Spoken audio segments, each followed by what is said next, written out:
Hello, my name is Bobby Benton, aka Serendipitously Bobby, and welcome to Life Essentials, the Self Healer's Journey podcast.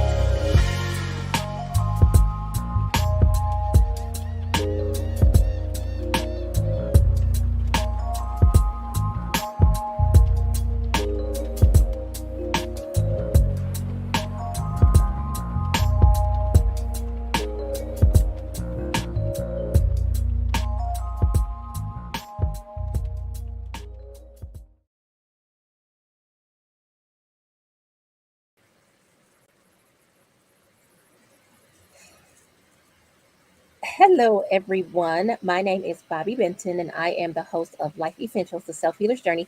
And tonight I am virtual because I have a special guest coming to you here live with me on the virtual studio, Miss Barbara Felder. She is currently in North Carolina. So I'd like to first start off by sharing with you Miss Barbara Felder's bio. Barbara Felder received her bachelor's. There we go. Barbara Felder received her Bachelor's of Science in Community Development with a concentration in community service from Central Michigan University.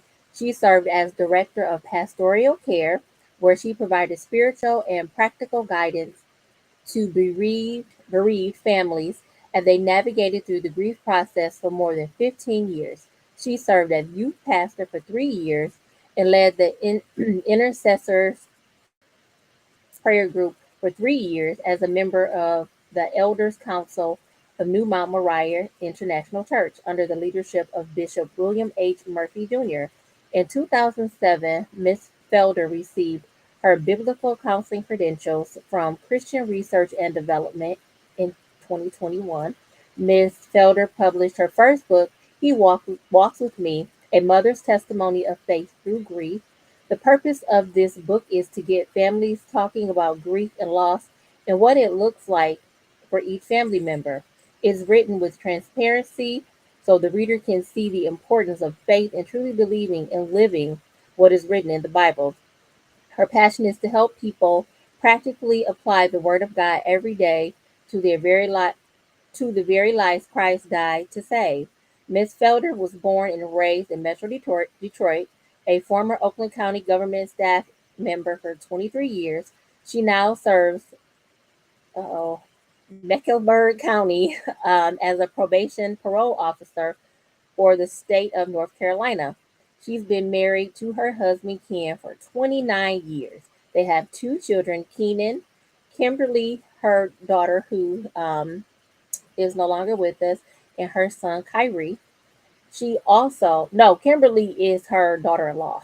Um, she also has three adorable grandchildren: Cooper, Kay, Kayla, and one playful pooch, Brady. So, guys, welcome Miss Barbara Felder. Hey, Miss Hi, Bobby. Barb. How are you? It's good to see How are you. you? It's good to see you. I'm so happy that you said yes when I asked you to do this. I was kind of scared you was gonna say no, but I'm glad you said yes. Because I think this platform is a great place for you to share your journey and to help people heal on their journeys. Because people grief comes with trauma. It So does. there is some form of trauma has happened for people to be grieving. Right. So I just would like you. Let's just dive right in, and let's just start off with you sharing just some of your history that led you to writing. He walks with me. Well, Bobby, I didn't even know that I was capable, or I never even thought about writing a book. Um, it probably came to fruition based on the circumstance that I found myself in. I was in a car accident, and actually, it'll be wow, 14 years ago on the 10th of January, where I was in a car accident, and I lost my daughter. And actually, my daughter and her two friends, I was taking them to school. And so the whole process of going through that, and then not being able to find um, grief support, grief help for myself, because I know I needed it. I couldn't find anything. I lived in Oakland County, and you would think that there would be some in the city that I lived in or close by, but I couldn't find anything. And it was like, you know, this is pre-pandemic, so it's like it's not like there should not have been resources. Even I called hospitals, I called um, hospice places, but nobody had like grief support in the area that I lived in. And Mhm. so I end up starting a grief support group. And I ran a grief support group for like 5, 6 years. And that's from the ground up, just reading about what grief was. And then being honest with myself about what I wanted. I had to think about what did I need, what did I want, and what did I want to look like. Forget Mhm. about because just so that you know, I've been a minister for, I don't know, maybe 15 years or so. And so I was actually helping people put together funerals for their loved ones for all of this time. And um, knowing, for me, knowing what the Bible says about death and understanding who God was, I wanted the peace that the scripture talks about. I wanted the joy that the scripture talks about. And then watching all of the families that I, worked with, and seeing the hurt and trying to talk them through um, a healing process. It just showed me and just opened my eyes to a lot of what we don't deal with, and Mhm. how many things are just brushed under the table or not even addressed, which causes us to stay in a place of stagnancy, as well as being in a place of, I mean, living a lie, to be honest. And I Mhm. didn't want that for myself. And so I started writing. I was encouraged to write, to get it out, even talking to the families that I was talking to in the grief support groups. It's just was a situation where I needed to be whole, not just for me, but for my family as well, so that if there's anybody else that was still hurting through what we were going through, we could be able to heal together. So it started with the accident, and then going through wanting something different, not wanting to fake being whole. I wanted to be genuinely me, genuinely happy. And in order for me to deal with that, I had to deal with the trauma that I had experienced. And how about this? All of the lies that I was told all of my life about what death is. Mhm. And so dealing with all of that, that's where I came to the place to write He Walks With Me. And really, He Walks With Me is my story about how I processed grief. And they talk about the um, the phases of grief, but Mhm. really, when you think about it, it's all about life circumstances that come to us, that we don't realize that are coming to us, when we're angry, when we're Mhm. in a depressed state, when we are in a place of denial, when we are in a place where we don't understand.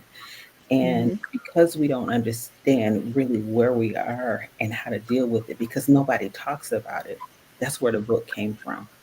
And so Mhm. for me, it was sharing my story so that I could get a family to just read it and talk, just have the conversation. Because Mhm. one of the things that I learned, even when I was in getting my bachelor's, was there's two subjects that the American society don't talk about. That's Mhm.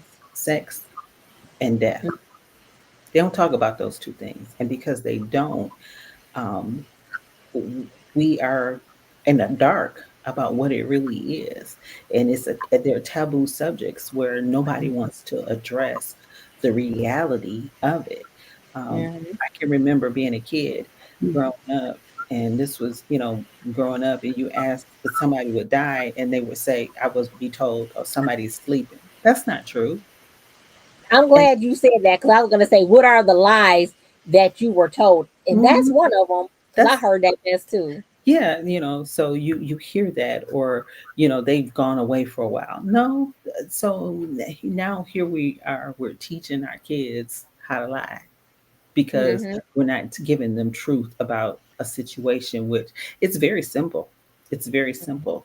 The person is dead. That death means no longer breathing and no longer being with us. And so, because we continue to perpetuate the lie, then you've got people that are hurting because they don't want to deal with the truth and the fact of the matter that this person is no longer here. There's nothing that you can do about it. And all you have is a memory. That's all you've got. And how about this? That's not so bad. Hmm. It's not so bad. It's not so bad to even, because one of the things I even dealt with was um, smiling in public, Hmm. laughing in public, based on, because, I know what I went through. I was there. Hmm. But then I struggled with um, the judgment of being happy. And so I just began to pray and I asked God, I want the joy that your word talks about, that you can give, that nobody can give to me. I want Hmm. peace that surpasses the understanding that the scripture talks about. Those are the things that I genuinely want. I didn't care about anything else. And because that's what I wanted, um, all I could do was pray and ask God to release that to me. So in the whole thing, even with writing, that gave me an opportunity to get everything that was in my heart out. And so nobody could tell me what my truth was. I Yes. I spoke my truth. And you Nobody. know what, Barb? Let me interrupt real quick. When you say, you said like going in public, smiling, being happy, it's to me, like you said, is that false? Because sometimes you do have moments when you're happy. Yes, something bad happened, but you do have your moments when you're happy, and that's Right. okay. And I do want to jump back too, where when people are telling lies about death, so this might be some touchy I'm about to say, Okay. but people, because like children who are like, there have been so many cases where kids have, you know, the new thing everybody's saying is unalive themselves, or you hear people making those threats or things like that. It's like, do they really understand that that is eternal, that is forever? You're not coming back, you're not sleeping, you're not Right. just gone. Like, you're not gonna go and come back, you're gone for good. And Right. people don't even realize that when they say these things like, oh, she just sleep. No. And kids hear, like you said, as kids we heard that stuff, and the Right. kids aren't really thinking about, I'm never gonna come back, you know. So Right. that just made me think of that. I'm sorry. Right, because it's just, it's for me when okay, so we experience death of grandparents, we experience death of friends, or even in high school we had several young people that passed away from for whatever reason. And it's just, to me, when you can address what the hurt is, it gives Mhm. you a mechanism for moving forward.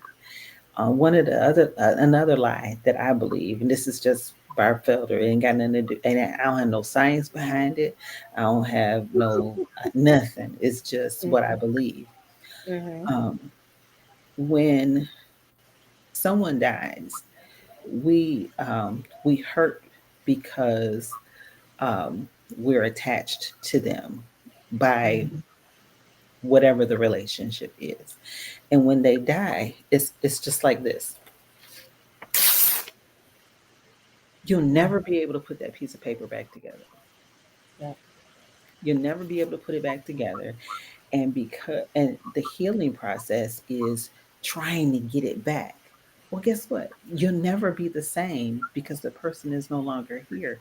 And it's okay to experience the emotion of the hurt. And that's the other thing. People don't want to experience the emotion of it, but they want to act out the emotion of it. Oh, yes, yes, yes. Because you know why? Because in today's society, it's frowned upon to be emotional.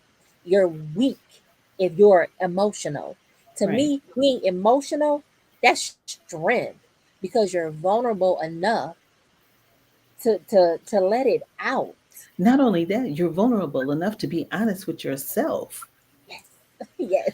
Because the problem that you have is, you know, you want to be you want to be out here faking it, but in all honesty, you are tore up on the inside. And guess what? That eats away at your inside. And so until it finally comes out, right? And Hmm. so I think the biggest thing that we can do to be on a healing journey is number one, to be honest with ourselves with what's really happened, what's Hmm. what's going on, and how it has affected us. Hmm. Because one of the things I had to think about was, did I do everything I possibly could have done to make my daughter's life as good as I possibly could have? Absolutely. I have Hmm. no regrets. And so, because I have no regrets, guess what? I can put one foot in front of the other and begin my healing journey. What does that look like? I had to process the fact that I won't have my first with my baby. I won't, I was looking forward to prom. I was looking forward to her graduating high school, looking forward to her um, going to college, which I'm sure that was not going to be college or whatever it was going to cost me a fortune. I already know that. But those and looking forward to her getting married and having kids and that kind of thing. So those things I I didn't have them with her, but God put young ladies in my life that I was able to experience some of those things.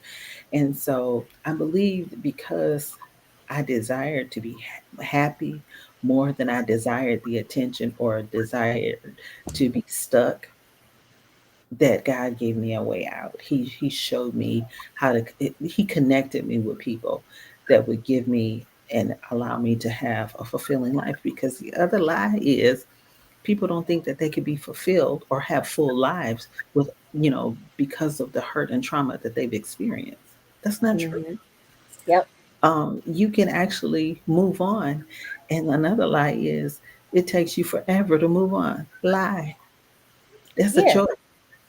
That was where I was going with that when I said that earlier. This is all about Barb. This is my thinking. I ain't learned it nowhere. I believe But that you're right. You're right. it's a choice to move on. You have to make a conscious decision and a conscious choice to want to be whole. And part of that is you got to put in the work. There you go. You gotta put in the work.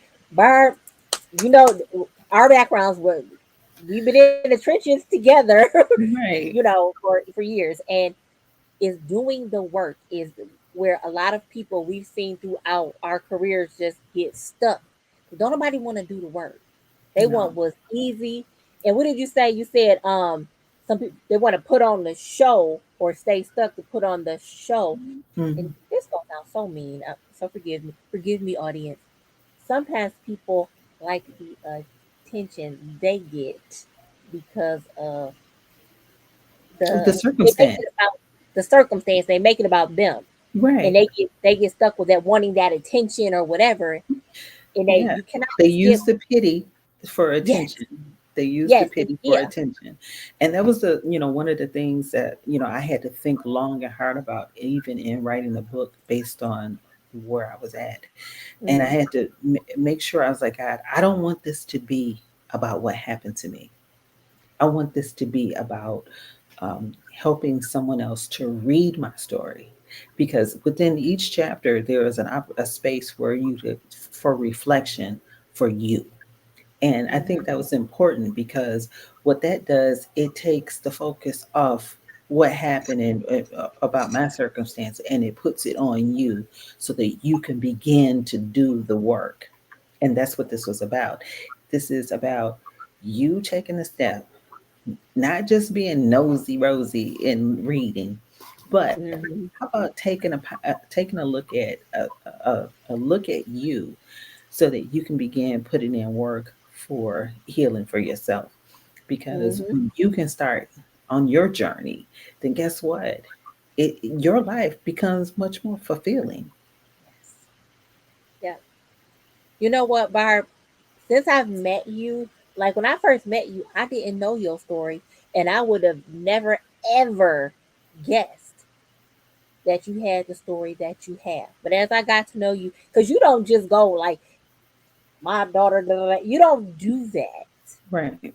You just are you, and you just help people, and like you've helped me with my own daughter. So it's like you just help people, and you just don't go all willy nilly. Just like you said, you're not looking for pity. You're not looking for nothing. You're looking for, let me help these people heal. They need to get it together. Right. And that, I always admired that about you. You're not a boastful woman. You're a very humble woman, and your book is out here changing lives, and your story. So Well, I I hope appreciate. so, because I think at some point, because I even had a question I asked the pastor years ago. I said, why is it that there are so many hurt people in the church and around here? It's like, we have God's word, and it gives us very specifics about various things. And if I just didn't understand. And he's like, well, the people gotta want it. And Mhm. so for me, I think um i wanted I wanted this. You know what I'm Mhm. saying? And when you see it, because one of the things that for me, and I think you notice about me, I'm not a handshaker, I'm a hugger. And Yes. I will hug the hell out of you. Yep. you know and so I think it's just, my hope is that when people read, that they use it intentionally, and they are intentional about what their next steps are going to be, and they want their journey to be a journey of a hope, of love, Mhm. of life. Because there's so many people that are just stuck. When somebody dies, they get so stuck that they can't even function. I didn't want Yep.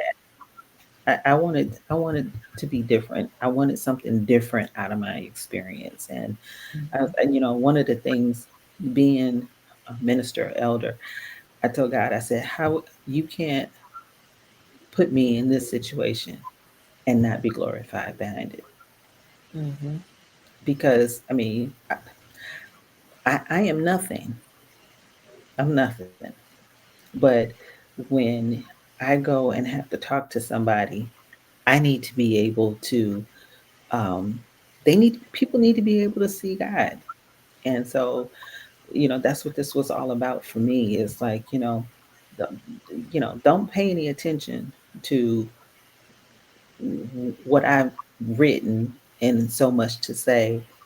Um, because the challenge I had was, people would say, I was worried about people saying that she's, trying to, get gain from her circumstance. No, read the book, and Mhm. apply the principles that I've given you. Mhm. And if you're honest with yourself, you'll see change. Yep. You can't. I hope ain't nobody say no mess like that, because that is fun. They don't know you. And Right. if anybody ever says a mess like that, they don't know you. Like I said, you are so humble and gracious. Like you are one of the sweetest, kindest, nurturing people that I have ever encountered in my life. And you're very real. You call a spade, and so you do. And you do it with a smile and sometimes with a little. But Yeah. you know, from like when I first met you, I'm sorry, when I first met you, like I would, you God You gave was you what going you through it. You was going through it. but you still, I was going through it, but you helped me go through. You had your own stuff going on, and you helped me go through the stuff I was going through. So Right.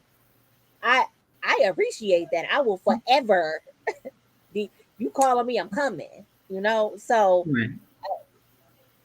yeah, God gave you what you asked for, and you have a beautiful smile, and it's like when you talk about your daughter, it's like she's still with you. She's here, Hmm. and It's it's so not funny like because, I could be doing something and I could hear her voice say, "Mommy, that is not elder like." And it's like, you know what? mhm, I don't need that right now because I really want to say, something. And she'd be like, "No, you can't say that." So, yeah. You're but about to make me cry, Tom. no, but I think as we grow, as we mature, I believe that we gain strength from our experiences, and that's one of the things that um, I think people need to be aware of. Also, is that some of the experiences that we've been through are experiences that we can use for growth, that we could use for to analyze where we need to be or how to be able to move forward. Because some of the decisions that I made 14 years ago, because of what I've been through, I would make different decisions now because Mhm, of, I understand that this alone reminded me that, life is too short to be unhappy. Life is too mhm, short not to do some things that are worthwhile. Life is too mhm, short for me to just be mean and angry. What am I going to get out of that? Nothing, mhm, and so I think as we continue to live, mhm. that we have opportunity to embrace our healing. And guess what? It happens daily. It's not just something that starts and stops for a moment. It's a when they say healing is a process, it's definitely a process because for the first, I don't know, you once you think after 6 months, a year, you think you're okay, and then something, you'll get a scent, you'll hear a song, you'll Yep, hear a name, and you'll become emotional behind it. But guess what? That's because we love so hard. yep, That's why we are emotional. That's why mhm, things hurt, because the people that are in our lives, we love them so much. yep, And guess what? There's an expectation, that if something happens, let's say if you hurt your arm, I'm concerned. mhm, God innately built that into us as human beings because mhm, care and concern for others. And then you have some that we're, more concerned about than others, but it's because that's part of who we are as human beings. yep, yes. So, Barb, this is good stuff. So can you share with us, like, because not everybody knows the stages of grief. So can you share with us the stages of grief? And then I got another question after you share that. well, to be honest, depending on who you talk to, and I'd like to really just concentrate on the ones that are probably most prevalent, which Mm-hmm. are denial Mm-hmm. and depression. Those are Mm-hmm. two that are pretty prevalent, because what happens is when you're in denial, you don't face the fact of what's really happened and Mm-hmm. how to address what's happened. And when you're in denial, it could lead you to depression. Mm-hmm. And people don't realize depression is only when you can't move, get out of bed for just 5 days. That's the beginning of it, and then you Mhm. continue to you spiral down from it. And so it's important to be able to understand, and that's part of the reality of what's going on too, is that people don't really think about how they feel mentally or emotionally, and because they don't know what depression is, they can't really address and think about how they're feeling and what it looks like on the outside. And so, Mhm. um, so you have the denial, the depression, and you have the withdrawal, because withdrawal is part of it, where is the next thing behind the depression, because now you're withdrawing yourself from other people, situations, and that kind of stuff. And so now you are in a place where you are alone. Mhm. And so when you're alone, you have nothing that's going to be able to pull you out, to bring you back, because you've secluded yourself. And Mhm. so I think those three areas are probably the areas that people fall into very quickly, Mhm. because it's almost as um, if you don't have enough people, or having one person at least around you to be able Mhm. to identify what's going on, it's Mhm. easy. It's real easy for you to just slip away and just slip into into that place and then get stuck. Yeah. So when people, so would you say like in denial, could people um start doing things like start drinking or using drugs or things like that during the denial phase just to Hmm. kind of mask the pain? Right. It's really, it could be actually, it's not just substances. People use sex, they spend money, they're shopping.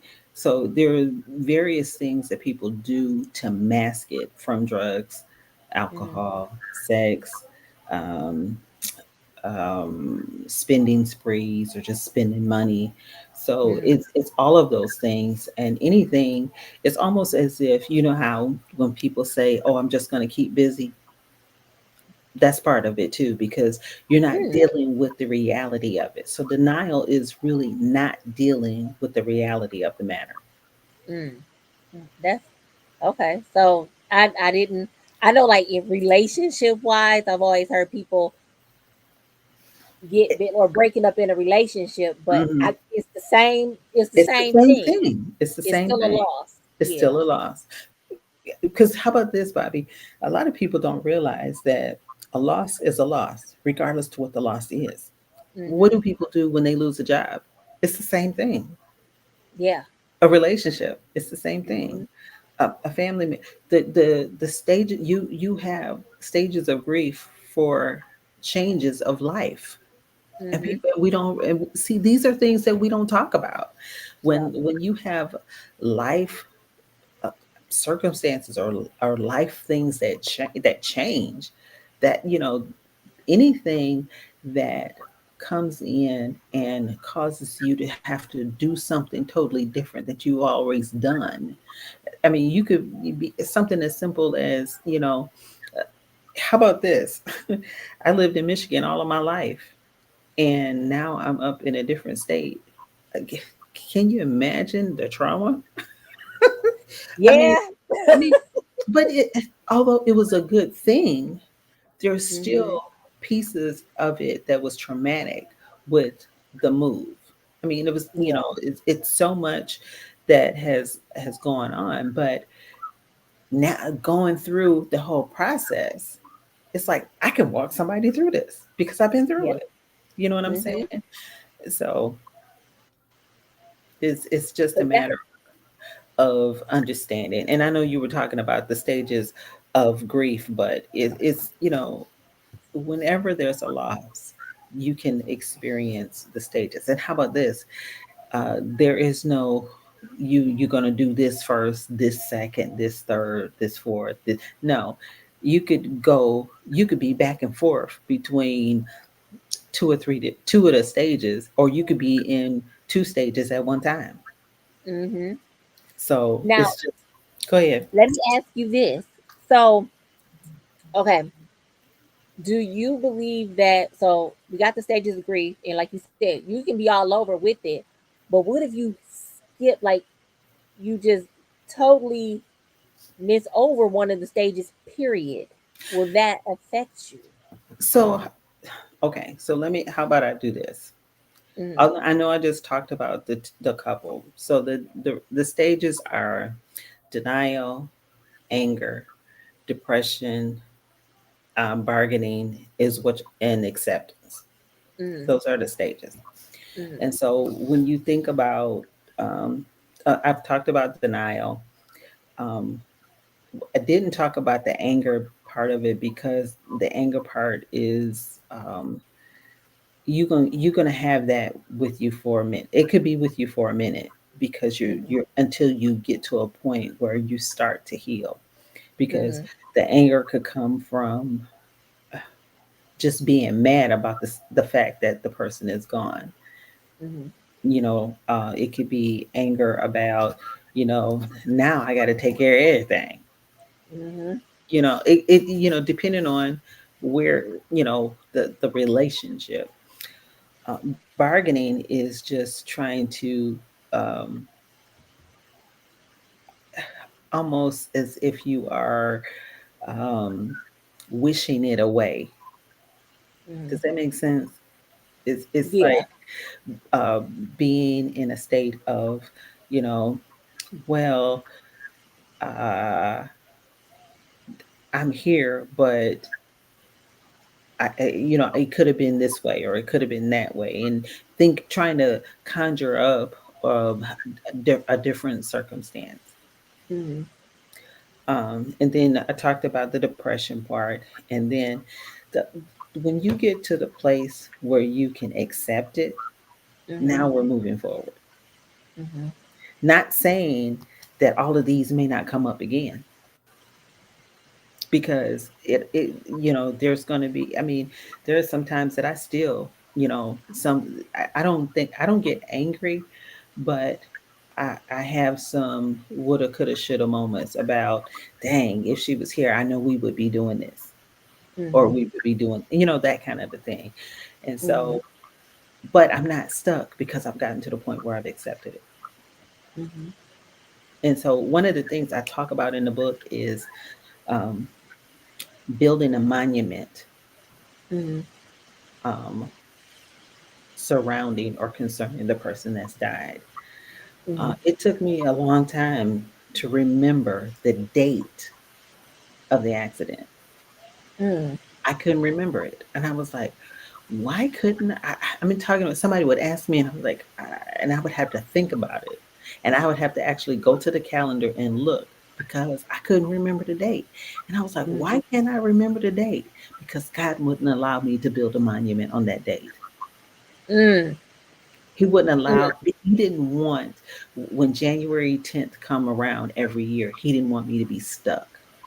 Mm, mm, So I mm, don't, there is no, uh, I don't go and add, I don't, there's no, um, I don't have a ceremony. I don't have anything that brings me to that. I know I know the date happened, but I didn't build a monument there because, um, the relationship that I had with my daughter was bigger than that.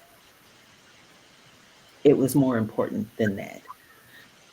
Am I, saying that, the date didn't affect me at all? No, absolutely. That's not what I'm saying. What I'm saying is, mm. I don't want to be stuck and I don't want to be defined by what that date is. What that So date, is that like the what you say? I said what that date was.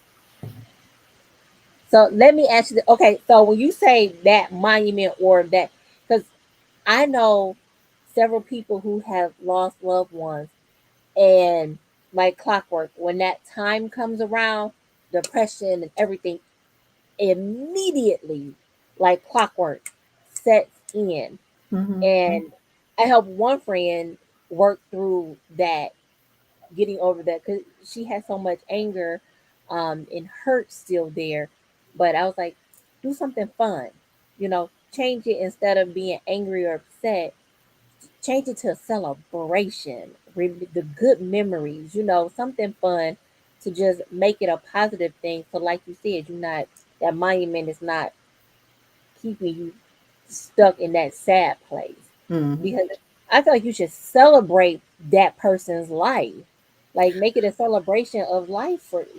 So this is the question that I've always had. Mhm. Why? Well, why celebrate What, their what? life? Yeah, why? I mean, because I mean, like Bobby, I'm wired different. I'm built different. I just am.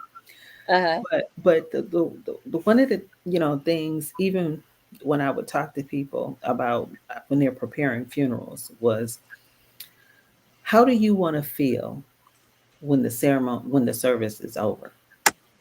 And they would say, "Oh, I want to be happy. I want to, I want to feel empowered. This, that, and the other."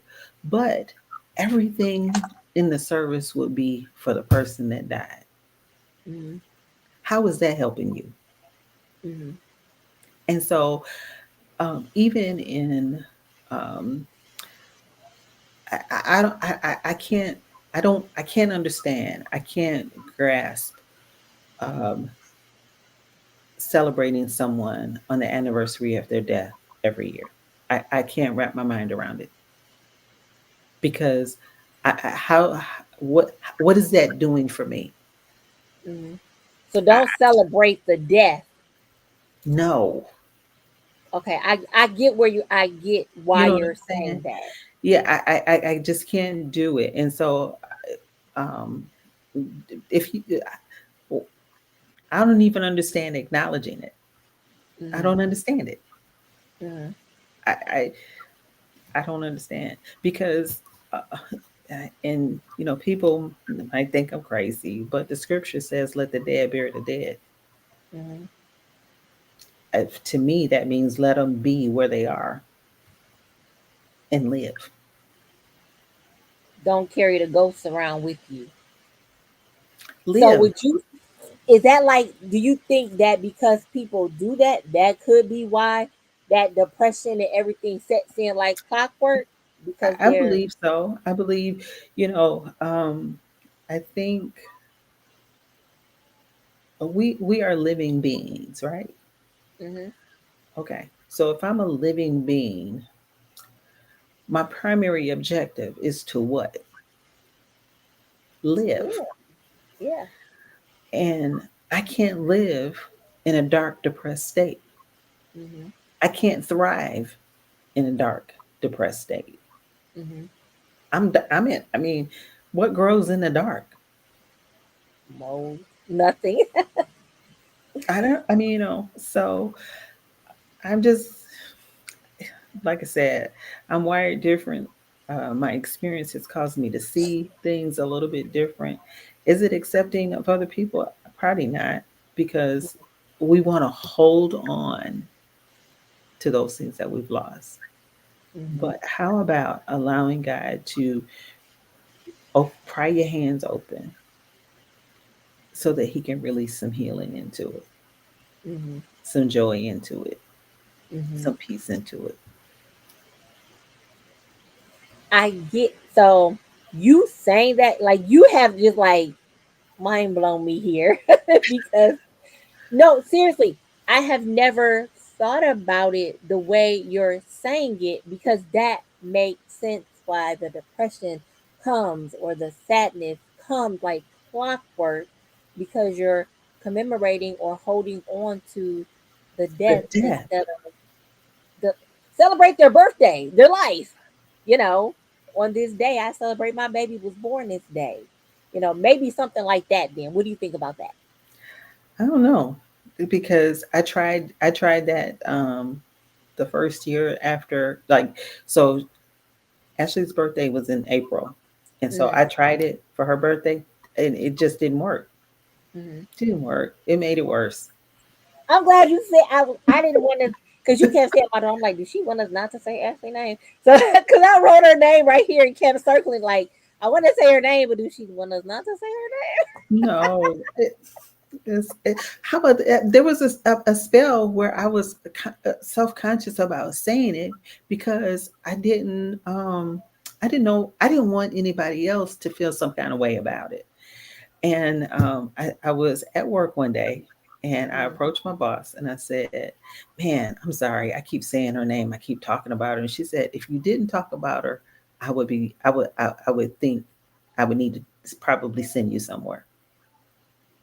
So I to agree. be to be able to say Ashley, to be able to talk about her, that was healing for me. And Yeah. so um, I don't think I think when I was trying to withdraw, I had my mom with me for a Mm-hmm. month, and she wouldn't let me. Mm. And so she was very instrumental in making me get up every day, put clothes on every day, comb my hair every day. She was very instrumental in doing that. And I think because I had somebody to force me to live, and I can't say that enough. She Mm-hmm. forced me to live um, Mm-hmm. because I believe I was beating myself up. This, because of what happened, and because she was there to make me live. Yep, my Mm-hmm. husband was there, and I think she was instrumental in making us both live, making us want to be alive. And so I think it's very crucial and very important that when we have traumatic experiences, that we have people around us that encourage us to live. Yes. And you know what, Barb? I remember like many a times when we chilling up there in your office, you talk you talk about Ashley like she was with us. Like, Hmm. sometimes I will forget because you was Ashley, and I love that. Like even like when I was going through stuff with my daughter, it's like you share, it was like you talked about Ashley too, and it was like okay, because you knew, Yeah. you understood, because you know what, my baby not here, but let me tell you about me and my baby, you know, and yeah, I'm with your boss. I would have thought you was I would have thought you was bonkers too, but no. So let me ask this: how did everything impact the boys, your boys? I will have to have them to explain that Mm-hmm. because um, we all went through our own thing. Mm-hmm. And I think uh, with me being open about how it affected me, Mm-hmm. I think they have their own stories. And so Mm-hmm. I even talk about that in the book as well. Mm-hmm. It's because I wish I had the knowledge that I have now Mm-hmm. back then, Mm-hmm. because the way I would have handled it with them would have been totally different. Mm-hmm. Because, and that's why I even have a chapter in the book where I say, be honest with your kids, tell them what's going on, ask them how they feel. Because I got this revelation when I was working with the youth. My responsibility, or parents' responsibility, are to nurture and Mm-hmm. bring up our kids, right? Mm-hmm. Our kids' responsibility are just to honor and respect parents. Mm-hmm. They ain't gotta like you, but they Mm-hmm. do have to honor you and respect you. Mm-hmm. That means me as a parent, I need to give my kid space to tell me how they feel. I may not like it, but I still have to give them space to tell me how they feel so that I can um, address it in a parental way. Mm-hmm. I ain't trying to be their friend, but I Mm-hmm. need to know what they're thinking. I need to know what they feel. Mm-hmm. When you, as a parent, can I be able to identify how your child is feeling, that gives you the ability on how to address behavior. Mm-hmm. When you don't know, you have nothing to work with. Yeah. You don't even know how to address it. Yep. And so one of the things I think my husband and I, and from the very beginning, we talked to our kids about, so that they would know how to communicate to us. Did they tell us everything? No, they didn't. But Mm-hmm. we, you know, I believe God gives us discernment when we could look at our kids and see, you know, what's going on with them, so that we can be able to address it. Like now, like my boys, they can't get nothing past me. Not now. Well, they probably say they could, but it's probably because, look, y'all grown now. I ain't really got to deal with that. But you know, it's it's it's. I think it's important for parents to, um, you, people are going to disagree with me, but I believe that you've got to be able to allow kids to share how they feel, because they're human just like you. And guess what? They are not going to feel and think like you feel and think. Yep. And that's why you need to be talking to them.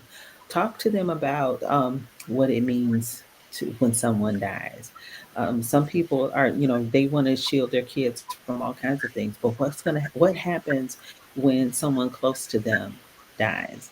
We've been Mm-hmm. experiencing that probably over the last 10 or 15 years with the shootings in the schools, with 9/11 and all of these things, COVID. COVID, all of these things. And so and probably now people are probably talking more to their kids now about, these kinds of things than they ever have. But I Mm-hmm. hope that they would be honest with them. Yeah. I agree with you. And you're right. Girl, you know you're right. You're right. We are supposed to be talking to our kids, and shame on folks who take their kids' voice away. Right. Um, and I kids need to they are to be seen and to be heard and to be loved on. And one thing I did with my kids is now they're 26, 25, and soon to be 23. I have talked to two of them about, like, we got to sit down and go over, because it's just me. I don't have a husband or none of that. Right. And my daughter, my 23-year-old, she can handle it a lot better than my older two. So we sat down, we talked about, if I ever die and leave this earth, this is what I need done. This girl Right. gonna say, "We gonna bury you in the backyard." Like, then we don't ever have to pay. We don't ever have to pay for the house again. I was like, Oh okay, my throw me in the God. backyard. That's too funny. But that's so true. And then one of the things that I tried to do when I was the pastoral care director was I tried to make sure that anybody that I came in contact with, that they understood, if you don't have anybody, if you don't have any kids, if you don't have any family, you need to make sure that you're talking to somebody about what your final arrangements are. You Mhm. can just, we have these things. There's this. I should have brought it with me, but I didn't. Um, there's this thing called Five Wishes. It's Mhm. not a power of attorney, but it's a booklet that you could get off fivewishes.com. And Mhm. you could order a copy of it, and you just pay for shipping and handling. And it has space in there for you to write out what your final wishes would be. Do you want do not resuscitate order? You could write down, there's space in there for you to write your insurance information for your insurance policies. And you could put all of the information in there about what that is. And it could be in one place, and you could put it in the safe or put it in your file cabinet or something, and just let somebody know that it's there, so that if something happens to you, then they know where to get it, and they're not trying to figure out where everything is. And Yeah. it's important for us to have insurance policies. I mean, Yes. it doesn't take a lot to bury somebody, but we don't want to be going out here, having GoFundMe's and fish fries or fish dinners or whatever, Yeah. trying to get somebody buried. That's the most Mhm. ridiculous thing that I've seen. I mean, because it $50 a month, $100 a month could get you a really good policy to be able to um, have a burial, so that you can get buried as well, have the plot, the funeral, all of that. But Mhm. we need to be talking to people. No, you're right. We went through this with my parents. They just finished getting all their stuff taken care of because my dad is about to be 80. My mom's kicking in her 70s. So we just went through all of that with my parents. It was, I felt weird because I was like, Mom, I Yeah, need y'all to, it's a hard conversation for some people to have, but I yeah. think it's a very important conversation because how many people do we know that don't have things in order? And then I mean, how many people? I mean, I know various people during COVID that didn't have things together, and so I don't even know. I mean, some of them, I don't think they ever had funerals because they didn't have the money for it. Hmm. Yeah. And that's the thing too, is like we have to prioritize where we put our money. A lot of times people will pay for cable, pay for things that aren't necessity, but Hmm. we should look at life insurance as a necessity, just like your lights, water, gas, your cell phone. Indeed. That should be, yeah. Yeah. Yep. Globe Life is cheap, y'all. You can go to Globe Life. So Barb, Yeah. so we have 2 minutes left. But I want to have you back on if you would please. I want us to we had this y'all, we do rehearsal. So we in rehearsal we talked about um deep diving into grief more. So I do want to have you come back because that's a whole nother layer that I want us to unpack Okay. and help people on their journeys. Okay. But can you share where we can find your beautiful book? You can go to www.barbfelder.com. You can order it from there. It is on Amazon, but you may get a little quicker if you order it from the website, Okay. barbfelder.com. Okay. And no social media handles and none of that for you. No, no social media handles for me. I just, I try to stay out the way, and I just get in the way when I'm called. Yeah. So, You the most laid back person I know, I swear. so, but I appreciate your time and allowing me to be with you today, Bobby. And I am so appreciative that you came on here and that you were, vulnerable and shared your story. And guys, I want you to go out there and purchase the book. It really will help you walk through grief and heal some of those areas if you are struggling. And before I time out, because we got 1 minute left, I want you guys to join me next Thursday, January 11th at 7 p.m. And my special guest will be Miss Rainisha Bishop. And we are going to talk about how she was married to a stranger. So we got a lot to unpack there. She was married to a stranger. So Rainisha will join me next Thursday, January 11th at 7 p.m. live on YouTube, Facebook, and Instagram, y'all. And we'll be in person. We were virtual because my beautiful friend is in a whole nother state. So, but thank you again, Barb. I love you so much, and thank you Hey, for just being here. thanks, Bobby. Love you too, huh? All right, and I will be calling you soon to talk. So, good Okay. night, everybody. Tell everybody bye. Bye Mwah. bye, everybody. Thanks for joining.